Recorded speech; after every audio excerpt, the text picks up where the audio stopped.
رسول اللہ صلی اللہ علیہ وسلم اور ان کے دشمن کے قتل کا واقعہ۔ دوستو، بارہ بن عزیب سے روایت ہے کہ رسول اللہ صلی اللہ علیہ وسلم نے ابو رفیع کے پاس کئی انصاریوں کو بھیجا اور عبداللہ بن عقیق کو سردار مقرر کیا۔ ابو رفیع رسول اللہ کا دشمن تھا اور مخالفین رسول کی مدد کرتا تھا۔ اس کا قلعہ حجاز میں تھا اور یہ اسی قلعے میں رہا کرتا تھا۔ جب عبداللہ بن عقیق اپنے ساتھیوں کے ساتھ اس قلعے کے پاس پہنچے تو سورج ڈوب گیا تھا اور لوگ اپنے اپنے جانوروں کو شام ہونے کی وجہ سے واپس لے جا رہے تھے۔ عبداللہ بن عقیق نے اپنے ساتھیوں سے کہا کہ تم یہیں ٹھہرو، میں جاتا ہوں اور دروان سے کوئی بہانہ کر کے اندر جانے کی کوشش کروں گا۔ ابن عقیق کہتے ہیں کہ میں گیا اور دروان کو ملنے کی تدبیر کر ہی رہا تھا کہ اتنے میں قلعے والوں کا ایک گدھا گم ہو گیا اور وہ اسے روشنی لے کر تلاش کرنے نکلے۔ میں ڈرا کہ کہیں مجھ کو پہچان نہ لیں، لہٰذا میں نے اپنا سر چھپا لیا اور اس طرح بیٹھ گیا کہ جس طرح کوئی بیت الخلاء کے لیے بیٹھتا ہے۔ اتنے میں دروان نے آواز دی کہ دروازہ بند کرنا ہے، جو اندر آنا چاہے تو آ جائے۔ دروازے نے عبداللہ کو یہ خیال کر کے کہ یہ ہمارا آدمی ہے آواز دی کہ اللہ کے بندے، تو اندر آنا چاہتا ہے تو آ جا، کیونکہ دروازہ بند کرنا ہے۔ عبداللہ بن عقیق کہتے ہیں کہ یہ سن کر میں اندر گیا اور گدھوں کے باندھنے کی جگہ پر چھپ گیا۔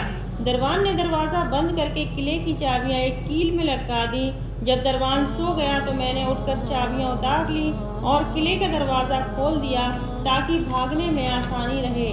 ابو رفیع رات کو کہانی سنتا تھا اور وہ اپنے کمرے میں بیٹھا کہانی سن رہا تھا۔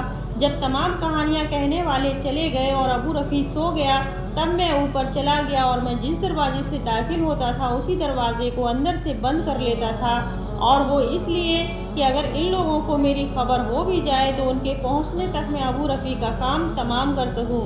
آخر کار میں ابو رفیع تک پہنچا۔ وہ ایک اندھیرے کمرے میں اپنے بچوں کے ساتھ سو رہا تھا۔ میں اس جگہ کو اچھی طرح معلوم نہ کر سکا اور ابو رفیع کہہ کر پکارا۔ اس نے کہا، کون؟ میں نے آواز پر ہاتھ بڑھا کر تلوار ماری۔ میرا دل دھڑک رہا تھا مگر یہ بار کھالی گیا اور وہ چلایا۔ میں کوٹری سے باہر آ گیا اور پھر فوراً ہی اندر جا کر چھپ گیا تو ایک طرف سے آواز آئی، اے رفیع، تم کیوں چلائے؟ اس نے مجھے اپنا آدمی سمجھ کر کہا۔ پھر ترنت ماں چلائی، ابو، مجھے کسی نے تلوار سے وار کیا ہے۔ یہ سنتے ہی میں نے ایک جھٹکا گھاؤ کا اور دیا۔ زخم گہرا لگا مگر ادھر اس کی بیوی بھاگی۔ پھر میں آواز بدل کر مددگار کی حیثیت سے اس کے قریب گیا تو وہ چت پڑا تھا۔ میں نے تلوار پیٹ پر رکھ کر زور سے روا دی تو مجھے ہڈیاں ٹوٹنے کی آواز آئی۔ تلوار سینہ چیرتی ہوئی پیٹ تک پہنچ گئی۔ اب مجھے یقین ہوا کہ وہ ہلاک ہو گیا ہے۔ پھر میں واپس لوٹا اور ایک ایک دروازہ کھولتا جاتا اور سیڑھیاں اترتا جاتا۔ میں سمجھا زمین آ گئی۔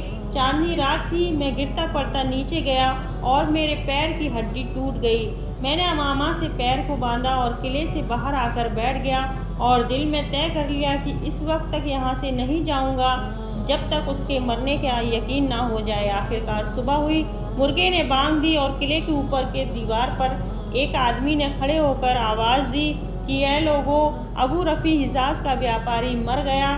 میں نے یہ سنتے ہی اپنے ساتھیوں کو آواز دی اور ان کی طرف چل پڑا اور ان سے کہا کہ جلدی چلو، اللہ نے ابو رفیع کو ہلاک کر دیا ہے۔ اس کے بعد ہم نے رسول اللہ صلی اللہ علیہ وسلم کو آ کر خوشخبری سنائی۔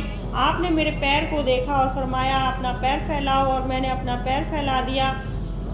آپ صلی اللہ علیہ وسلم نے اپنا مبارک ہاتھ اپنے مبارک ہونٹوں پر پھیر دیا اور وہی ہاتھ میرے پیر پر لگایا تو ایسا معلوم ہوا کہ اس پیر کو کچھ ہوا ہی نہیں۔ ایسا لگا جیسے اللہ کی طرف سے